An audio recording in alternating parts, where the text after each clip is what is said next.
Hello प्यारे student, कैसे हैं आप लोग। उम्मीद करता हूँ सभी प्यारे स्टूडेंट अच्छे होंगे। तो फाइनली स्टूडेंट्स, बात करेंगे अपन इस वीडियो में आपके कक्षा 9वीं अर्धवार्षिक परीक्षा 2025-26 class 9th half yearly examination 2025-26 जो आपका सामाजिक विज्ञान यानी सोशल साइंस का जो आपका क्वेश्चन पेपर था, उसका अपन इस वीडियो में संपूर्ण सॉल्यूशन कवर करने वाले हैं। संपूर्ण सॉल्यूशन का मतलब स्टूडेंट्स, यहाँ पे टोटल नंबर ऑफ क्वेश्चन यहाँ पे 20 है, तो 20 प्रश्नों के अपन जो है यहाँ पे आंसर कवर करेंगे। और इस वीडियो में जो अपन आंसर जो है ना, मतलब वो अपन हिंदी और इंग्लिश दोनों लैंग्वेज में अपन कवर करेंगे, ठीक है। क्योंकि आपको पता है अपने क्वेश्चन जो है वो भी हिंदी और इंग्लिश दोनों लैंग्वेज में आते हैं, तो आंसर भी अपन जो है यहाँ पे दोनों लैंग्वेज में देखेंगे, ठीक है। यानी कि इंग्लिश मीडियम वाले स्टूडेंट्स जो हैं वो भी इस वीडियो को देख सकते हैं। यहाँ पे मैं आपको दिखा देता हूँ कंप्लीट PDF कुछ इस तरीके से। यहाँ पे देखो कंप्लीट सॉल्यूशन जो है ना वो अपन इस वीडियो में कवर करेंगे, ठीक है। तो देखिएगा, शुरू करते हैं अपन क्वेश्चन क्रमांक फर्स्ट से। उससे पहले पेरेंट्स, अगर चैनल पे पहली बार आए तो यार चैनल को जरूर सब्सक्राइब कर लेना। बेल का जो नोटिफिकेशन है उस पर आप लोग ऑल पे सेट कर लेना, ताकि जैसे नेक्स्ट वीडियोस अपलोड हो आपके अदर सॉल्यूशन की, तो उनकी नोटिफिकेशन आप तक पहुंच पाए। देखो फर्स्ट क्वेश्चन है, वस्तुनिष्ठ प्रश्न थे अपने ऑब्जेक्टिव टाइप क्वेश्चन, जिसमें फर्स्ट था कि द स्पिरिट ऑफ लॉज नामक पुस्तक की रचयिता। तो इसमें राइट आंसर स्टूडेंट्स आपको स वाला ऑप्शन कर लेना था, ठीक है। मॉन्टेस्क्यू, ये जो है ना इस प्रश्न का राइट आंसर है। इंग्लिश मीडियम वाले भी सी वाला ऑप्शन करेंगे। देखो रूस की संसद का नाम क्या है, तो रूस की संसद जो है ना स्टूडेंट्स, उसका नाम ड्यूमा था, ठीक है। तो ए वाला ऑप्शन जो है ना वो आप लोगों को इसमें राइट करना है। इंग्लिश मीडियम वाले ए वाला ऑप्शन करेंगे ड्यूमा। देखो पूर्वी घाट का सर्वोच्च शिखर है, तो पूर्वी घाट का सर्वोच्च शिखर आपका महेंद्रगिरी है, ठीक है। बे वाला जो ऑप्शन है ये आप लोग इसमें राइट कर लो, ठीक है, बी वाला ऑप्शन। नेक्स्ट प्रश्न पे अपन चलते हैं, फोर्थ वाला देखना।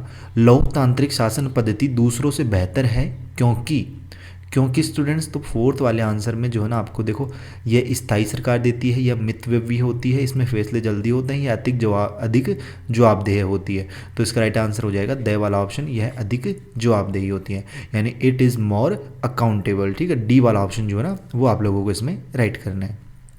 अगला देखना, भारतीय संविधान सभा की प्रारूप समिति के अध्यक्ष कौन थे। तो प्रारूप समिति के अध्यक्ष से भीमराव अंबेडकर। स वाला ऑप्शन आपको इसमें राइट करना है, सी वाला ऑप्शन, ठीक है, भीमराव अंबेडकर। नेक्स्ट देखना, चुनाव घोषणा पत्र जारी किया जाता है। तो चुनाव घोषणा पत्र जो है ना वो राजनीतिक दल द्वारा जारी किया जाता है, ठीक है। स वाला ऑप्शन यानी इंग्लिश मीडियम वाले सी वाला ऑप्शन। भारत की समय रेखा कौन सी है, तो भारत की जो समय रेखा है ना स्टूडेंट्स, इसमें आप लोगों को यहाँ पे 82.82 डिग्री पूर्वी देशांतर जो है ना बी वाला ऑप्शन यानी बे वाला ऑप्शन आपको इसमें राइट कर लेना है, ठीक है। फिर देखो सरसों कौन सी फसल है, तो 8वें प्रश्न में सरसों जो है ना वो आपको पता है रबी की फसल है, तो बी वाला ऑप्शन यानी बे वाला ऑप्शन आपको इसमें राइट करना था। नेक्स्ट प्रश्न था, भारत में सर्वाधिक निर्धनता अनुपात वाला राज्य है, तो वो हो जाएगा आपका बिहार, ठीक है। बिहार में जो है ना वो सर्वाधिक निर्धनता है पूरे भारत में, ठीक है। तो बी वाला ऑप्शन राइट करना, बिहार। निम्न में से किसे मानव पूंजी माना जाता है, तो मानव पूंजी जो है ना स्टूडेंट्स वो यहाँ पे ऑप्शन देखो, डॉक्टर को भी, इंजीनियर को भी, अध्यापक को भी, उपयुक्त सभी, द वाला ऑप्शन इसमें राइट होगा, ऑल ऑफ द अबाउ, ठीक है। फिर अब देखो आपके रिक्त स्थान वाले प्रश्न हैं, जिसमें आप लोग यहाँ पे वीडियो को पोस्ट करके ये प्रश्न देख सकते हो कि दासों की आज़ादी का प्रतीक था, ठीक है। रूस में बोल्शेविक क्रांति में हुई थी, ठीक है, कब हुई थी, ठीक है। भारत में गोलार्ध में स्थित है, तो इन सभी के आंसर अपन देखते हैं, ठीक है। टोटल कितने हैं खालिस्तान, टोटल 8 हैं पेयर स्टूडेंट, ठीक है। तो 8 के 8 अपन देखते हैं। यहाँ पे देखो सॉल्यूशन मैं आपको दिखाता हूँ। हाँ यहाँ पे देखो दासों की आज़ादी का प्रतीक इसमें आएगा टूटी हुई जंजीरें यानी ब्रोकन चेन्स। हिंदी मीडियम वाले लिखेंगे टूटी हुई जंजीरें, इंग्लिश मीडियम वाले लिखेंगे ब्रोकन चेन्स, ठीक है। और प्रश्न आपके पास है, वीडियो पोज करके देख लेना, ठीक है। बाकी देखो रूस में बोल्शेविक क्रांति में हुई थी, तो 1917, इसमें क्या लिखोगे 1917, ठीक है। और उत्तरी, फिर इसमें थर्ड वाले में भारत जो है गोलार्ध में स्थित है, कौन से गोलार्ध में, उत्तरी तथा पूर्वी में, ठीक है, यानी नॉर्थन एंड ईस्टर्न, ठीक है। ये आप लोग इंग्लिश मीडियम वाले लिखेंगे।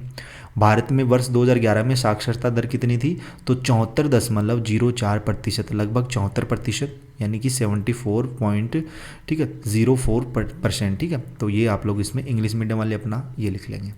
लोकतंत्र में सरकार के प्रति उत्तरदायी होती है, तो जनता या संसद इसमें लिखना है, द पीपुल ऑफ और पार्लियामेंट। 16वीं लोकसभा या महिलाओं की संख्या है, तो 61 या फिर 62, ठीक है। और स्वास्थ्य एवं पर्यटन क्षेत्र में शामिल है, तो इसमें तृतीयक इंग्लिश मीडियम वाले लिखेंगे टर्सरी, ठीक है। और पालमपुर गांव की मुख्य आर्थिक गतिविधि क्या थी, कृषि यानी खेती यानी एग्रीकल्चर या फार्मिंग। तो इस तरीके से आपको ये आंसर नोट करने थे। नेक्स्ट अपन प्रश्न देखते हैं, अपने अति लघु उत्तरात्मक प्रश्न है स्टूडेंट्स, देखना अपन देखते हैं।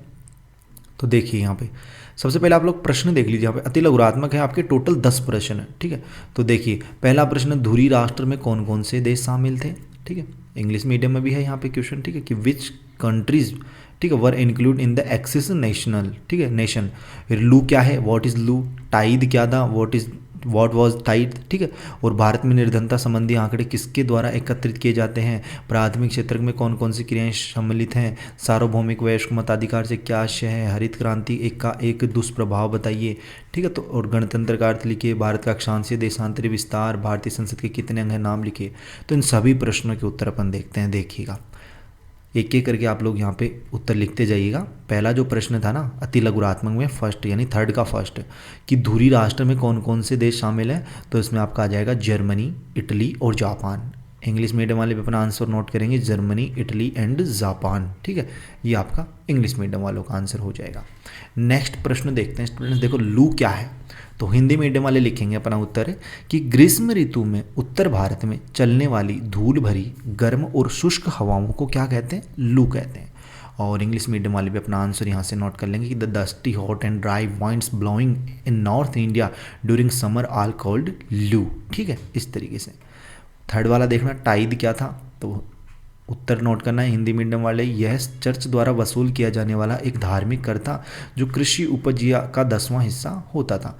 और इंग्लिश मीडियम वाले भी अपना आंसर यहाँ पे नोट कर लेंगे। ठीक है, नेक्स्ट प्रश्न देखना स्टूडेंट्स, मतलब वीडियो को पॉज करके भी आप लोग लिख सकते हो। देखो भारत में निर्धनता संबंधी आंकड़े किसके द्वारा एकत्रित किए जाते हैं, तो राष्ट्रीय प्रतिदर्श सर्वेक्षण संगठन यानी NSSO द्वारा। ठीक है, और इंग्लिश मीडियम वाले अपना आंसर नोट करेंगे।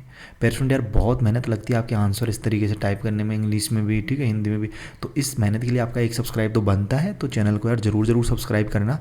बेल का जो नोटिफिकेशन है उस पर आप लोग ऑल पे सेट कर लेना। ठीक है, देखिएगा पांचवा था कि प्राथमिक किस क्षेत्र में कौन सी क्रियाएं सम्मिलित हैं, तो इसका उत्तर लिखना कृषि, वानिकी, पशुपालन, मछली पालन और खनन आदि।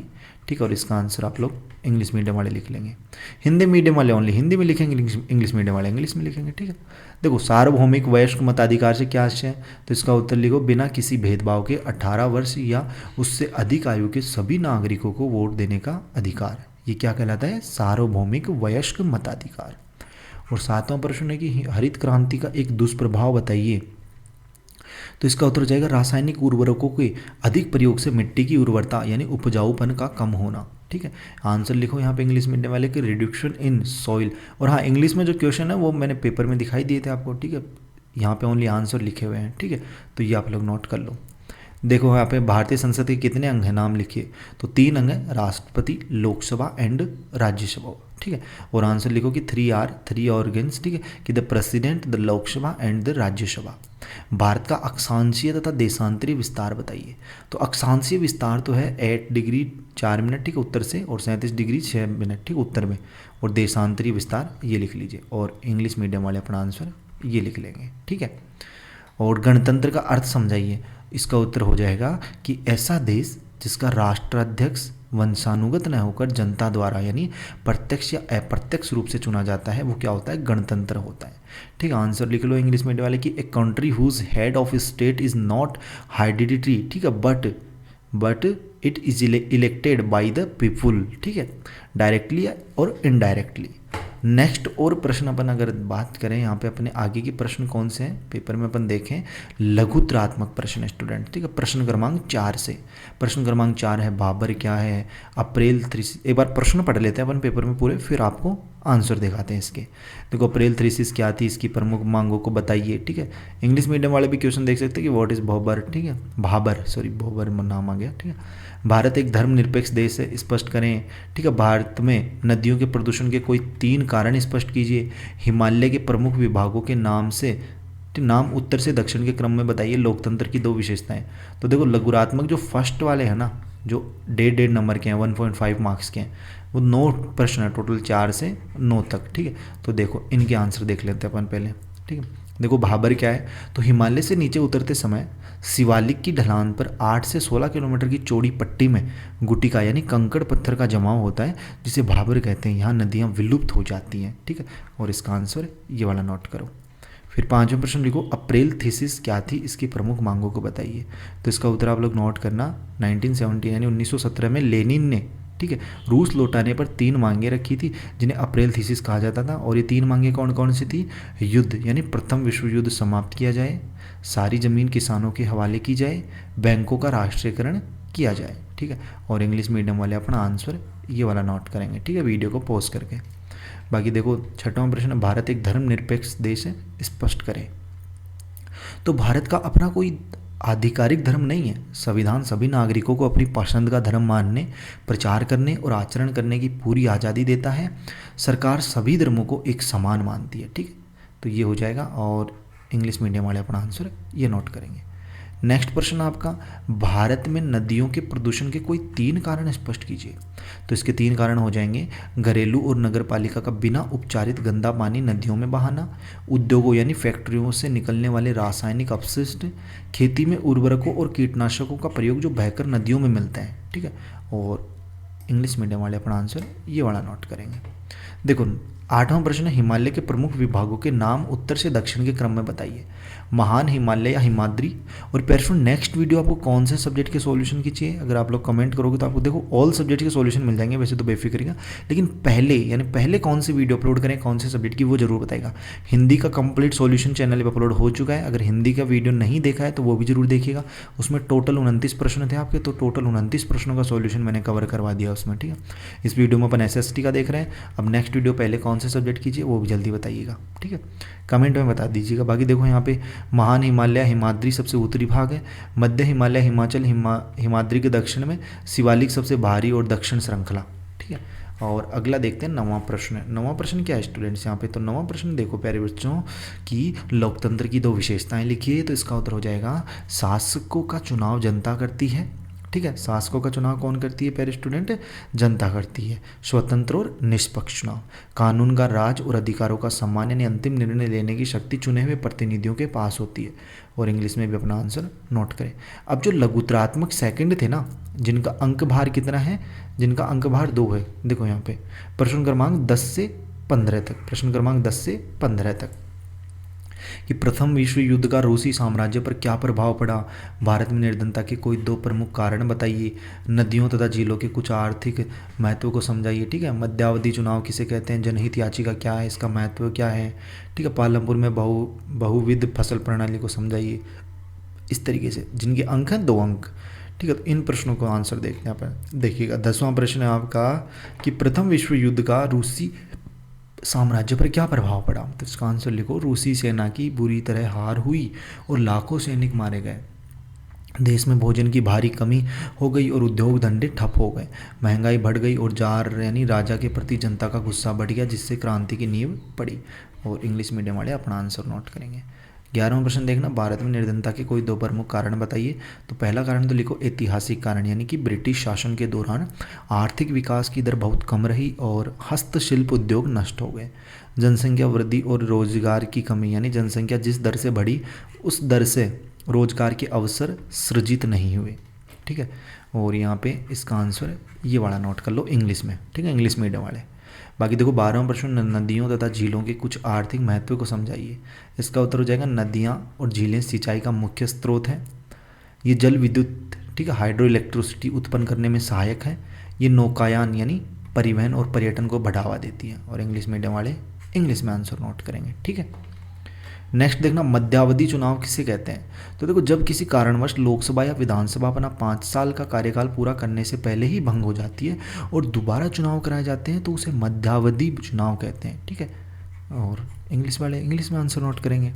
बाकी देखो 14 नंबर का क्वेश्चन है कि जनहित याचिका क्या है, इसका महत्व क्या है, ठीक है। तो यदि किसी सार्वजनिक मुद्दे से लोगों के अधिकारों का हनन हो रहा हो तो कोई भी व्यक्ति या संस्था अदालत में याचिका दायर कर सकती है, इसे जनहित याचिका यानी PIL कहते हैं, ठीक है।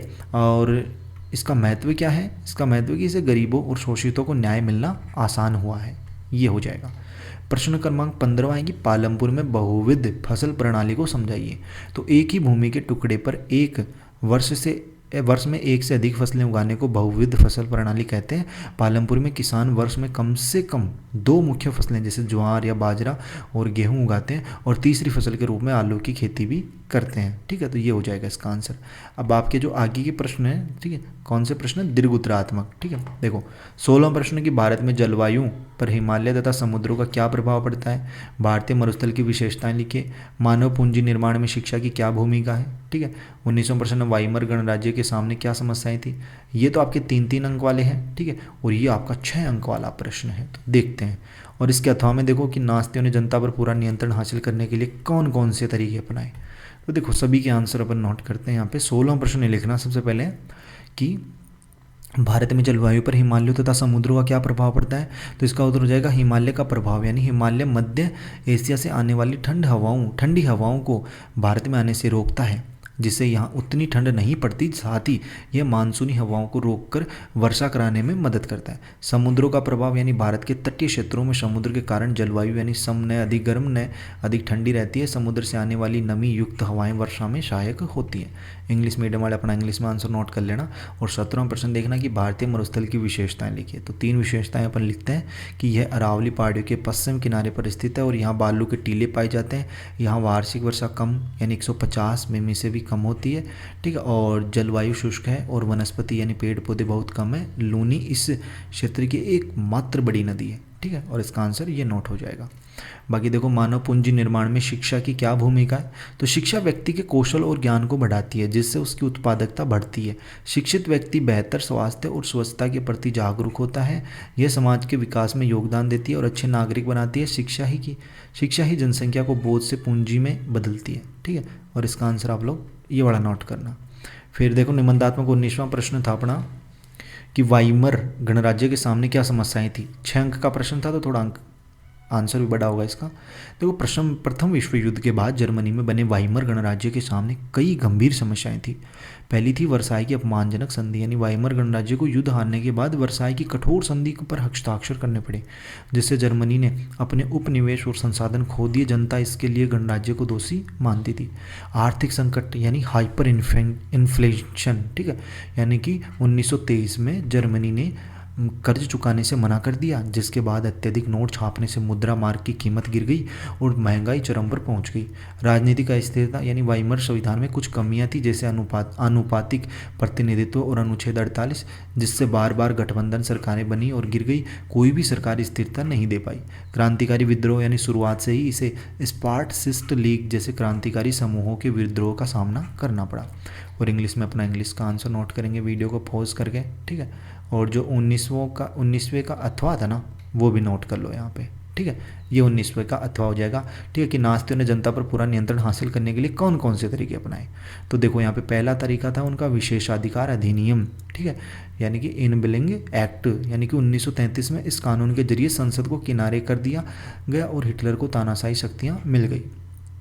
दूसरा था राजनीतिक दलों पर प्रतिबंध, यानी नात्सी पार्टी और उसके संगठनों के अलावा सभी राजनीतिक दलों ट्रेड यूनियनों पर पाबंदी लगा दी गई। तीसरा था पुलिस का नियंत्रण। ठीक है, विशेष निगरानी दस्ते और गुप्तचर पुलिस गेस्टापो का गठन किया गया, जो किसी को भी बिना वारंट गिरफ्तार कर सकते थे। मीडिया और शिक्षा पर नियंत्रण, यानी स्कूल के पाठ्यक्रम बदल दिए गए। मीडिया का इस्तेमाल नात्सी प्रोपेगेंडा फैलाने के लिए किया गया। ठीक है, भय का माहौल, यानी विरोधियों को यातना शिविरों में भेज दिया जाता था। ठीक है, इस तरीके से। और इंग्लिश मीडियम वाले इंग्लिश में आंसर नोट करेंगे। अब और कौन सा प्रश्न रह गया अपना, देखते हैं। हाँ, 20वां प्रश्न हो रहा है स्टूडेंट्स, ये आप स्वयं से करना प्यारे स्टूडेंट, कुछ भी नहीं है इसमें। देखो भारत के मानचित्र में निम्नलिखित स्थानों को दर्शाइए, या तो ये अथवा वाला या फिर नीचे वाला। ठीक है, ये मतलब या तो ऊपर वाला या फिर अथवा के ये नीचे वाला। ठीक है, तो आपके पास बुक है, उसमें आपके पास इंडिया का मैप है, बिल्कुल है भैया। तो उसमें देख लो मुंबई कहाँ पे है। ठीक है, मतलब स्टेशनरी की दुकान से एक मैप खरीद लेना। ठीक है, और उसमें जो है ये जहाँ जहाँ भी आपको पॉइंट वहाँ पे देख के जो है ना, इसमें ये कर लेना। ठीक है, बाकी किसी प्रश्न में अगर किसी प्रकार का कोई डाउट हो तो आप लोग कमेंट बॉक्स में बता सकते हैं।